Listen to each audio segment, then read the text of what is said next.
Imagina el rostro más reconocible de la televisión hispana. Uno que tu abuela identifica al instante, que tú también reconoces, y que hasta tus hijos ubican aunque hayan nacido rodeados de pantallas e internet. Ese rostro de mejillas infladas, la gorrita marinera, el niño que repetía una y otra vez su famosa frase de fastidio. Hablamos de Kiko, un personaje tan enorme que, según se cuenta, era visto por cientos de millones de espectadores cada semana, en más de 20 países, con doblaje a más de 50 idiomas. Un chiquillo salido de una vecindad mexicana que terminó siendo querido en China, en Rusia, hasta en Angola. Ahora piensa en el hombre que le dio vida, Carlos Villagrán. Y hazte una pregunta simple: si fuiste uno de los rostros más amados del planeta, ¿dónde terminas? ¿En una mansión? ¿Olvidado?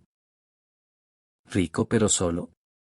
Aquí está lo interesante: este hombre tocó la cima absoluta, y en algún momento lo perdió casi todo. Se quedó sin casa. Pasó un año completo sin trabajo. Y no es un chisme de revista, él mismo lo contó con sus propias palabras. Y sin embargo, hoy, a sus 82 años, vive de una forma que muy pocos imaginarían. Te voy a contar la historia completa, de dónde salió, cómo llegó tan alto, cómo cayó tan fuerte, y sobre todo, dónde vive hoy Carlos Villagrán. Para entender una caída tan dura, primero hay que entender de dónde venía este hombre. Y no venía de una cuna privilegiada, para nada. Carlos Villagrán nació en Ciudad de México en 1944, en una familia genuinamente humilde. Su padre trabajaba como fotógrafo ambulante, de esos que recorrían las alamedas cargando su cámara al hombro, buscando quien quisiera pagar un retrato. Desde niño, Carlos acompañaba a su papá en esas jornadas, ayudando en el oficio familiar, y por esa misma necesidad de colaborar en casa apenas alcanzó a estudiar hasta segundo de secundaria. Curiosamente, su sueño de infancia ni siquiera era actuar. Él quería ser futbolista. Pero la vida, como suele pasar, tenía otros planes. Su entrada al mundo de la televisión no fue por una escuela de actuación ni por contactos privilegiados, entró con una credencial de prensa. Trabajaba como reportero gráfico y, con ese pase, se colaba a los foros de televisión, buscando oportunidades como extra. Papeles sin diálogo, apariciones de fondo, lo que fuera. Hizo de muñeco, de ventrílocuo, de viejita, de todo un poco. Nadie sabía todavía su nombre. Hasta que llegó una fiesta cualquiera. En esa reunión, su amigo Rubén Aguirre, quien después sería el entrañable profesor Girafales, lo sentó en su rodilla para hacer una broma, como si Carlos fuera un muñeco de ventrílocuo. Y Carlos, para arrancar risas, hizo algo que sabía desde niño: infló los cachetes como nadie.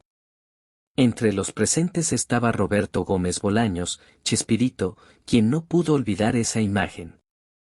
Y aquí un dato curioso: esos cachetes no eran ningún truco de maquillaje ni relleno artificial. Eran completamente naturales, de nacimiento. Carlos había nacido, literalmente, con la cara que lo haría famoso. Chespirito lo llamó para integrarlo a su programa como uno de los niños del elenco. Carlos escogió el trajecito de marinero, se puso la gorra, y así nació Kiko. Un extra sin nombre se transformó, casi de la nada, en uno de los personajes más queridos de la historia de la televisión. Para dimensionar lo que significó el Chavo del Ocho, hay que hablar en números que hoy parecen exagerados pero que definieron una época. Se calcula que el programa era visto por más de 350 millones de personas cada semana, una cifra estimada de la época más que un dato oficial, pero que da una idea del tamaño del fenómeno. Fue doblado a más de 50 idiomas y transmitido en más de 20 países, Brasil, donde lo adoptaron como propio, pero también lugares tan lejanos como Angola, Filipinas, Tailandia, China, Rusia e India. Cuando el elenco salió de gira por Latinoamérica, la locura fue total. En Argentina llenaron el Luna Park 7 veces. Pero el episodio del Estadio Nacional de Chile es difícil de creer, 120.000 personas coreando el nombre de Kiko, como si se tratara de un ídolo del deporte.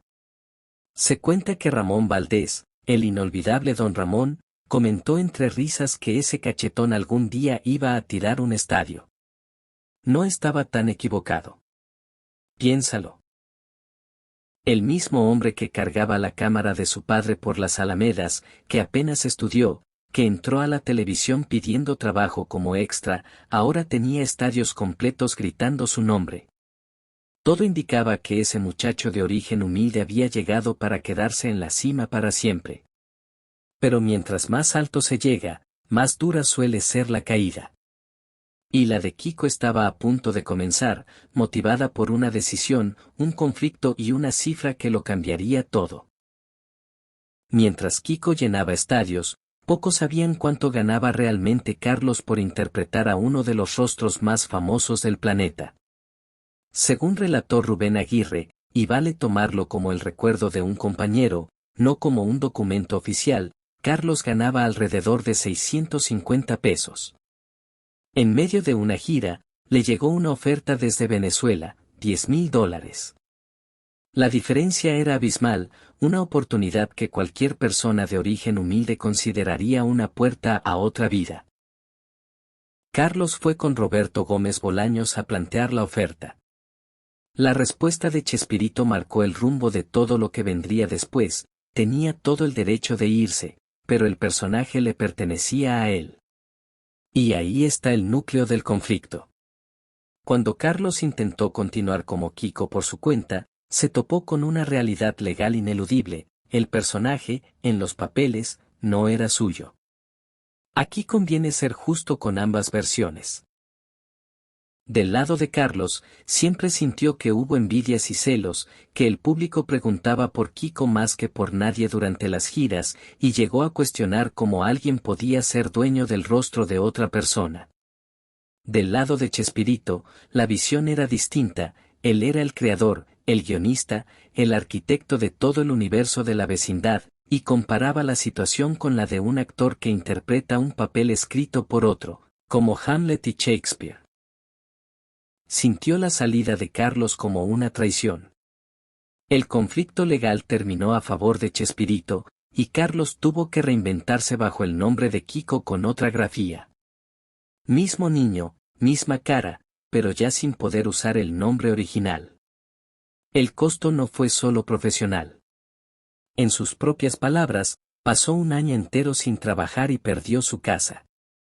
El hombre que llenaba estadios enteros se encontró de pronto viendo cómo se agotaban sus ahorros, sin certeza de cuándo volvería a trabajar. Los años pasaron, y Carlos fue reconstruyendo su carrera poco a poco, girando con su versión de Kiko. Pero la vida le tenía preparada otra prueba. En 2023, ya con casi 80 años, recibió un diagnóstico de cáncer de próstata. Tuvo que someterse a 25 sesiones de radiación, y aunque públicamente trató de restarle peso al tema, no fue un proceso sencillo.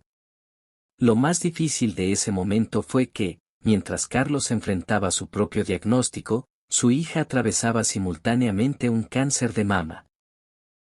Padre e hija, cada uno librando su propia batalla al mismo tiempo, sosteniéndose mutuamente. Para 2025, ambos habían logrado la remisión. Otra caída, y otra vez de pie. Y llegamos a la pregunta central, después de la fama mundial, el conflicto legal, la casa perdida y la enfermedad, ¿cómo vive hoy Carlos Villagrán? La respuesta, por suerte, no es triste. A sus 82 años, no vive en el olvido ni en la pobreza ni en soledad. Todo lo contrario. Reparte su tiempo entre propiedades en Querétaro, Guadalajara y Houston, Texas. El mismo hombre que perdió su casa en los años 70 hoy tiene varias. Está casado, acompañado, en paz. Y lo más entrañable, no se ha querido despedir del escenario. Sigue de gira, sigue apareciendo en convenciones, y la gente todavía hace fila para tomarse una foto con él. De hecho, Anuncia su retiro casi cada año, y al siguiente vuelve a aparecer con los cachetes inflados, tomándoselo siempre con humor. Y como broche final de esta historia, en mayo de 2026 se le cumplió un sueño de infancia, conoció a Lionel Messi, a quien de niño soñaba con imitar como futbolista. Le dijo que no se quería morir sin darle la mano, y Messi le firmó una camiseta rosa con el nombre de Kiko escrito en ella. Carlos lo describió como uno de los días más felices de su vida. Este es un hombre que empezó cargando la cámara de su padre por las alamedas, que apenas pudo estudiar, que entró a la televisión pidiendo trabajo como extra sin nombre ni diálogo. Llegó a la cima absoluta, con estadios enteros gritando su nombre en más de 20 países. Cayó con la misma fuerza, perdió el personaje en los papeles, perdió su casa, pasó un año sin trabajo. Ya de grande, enfrentó una enfermedad al mismo tiempo que su hija enfrentaba la suya. Y aún así, se levantó, una y otra vez. Chespirito se quedó con el nombre legal del personaje, es cierto. Pero esos cachetes, esa risa que acompañó tantos domingos en familia, siempre fueron suyos, y siempre van a ser nuestros. Al final, la vida no se mide por lo que se pierde, sino por cuántas veces uno se vuelve a levantar. Y este hombre se levantó todas las veces. Y hasta aquí llegamos hoy. Si esta historia te dejó pensando, comenta tus opiniones, suscríbete y activa la campanita para que no te pierdas la próxima. Nos vemos en el siguiente video. Aquí, lo oculto tras la pantalla.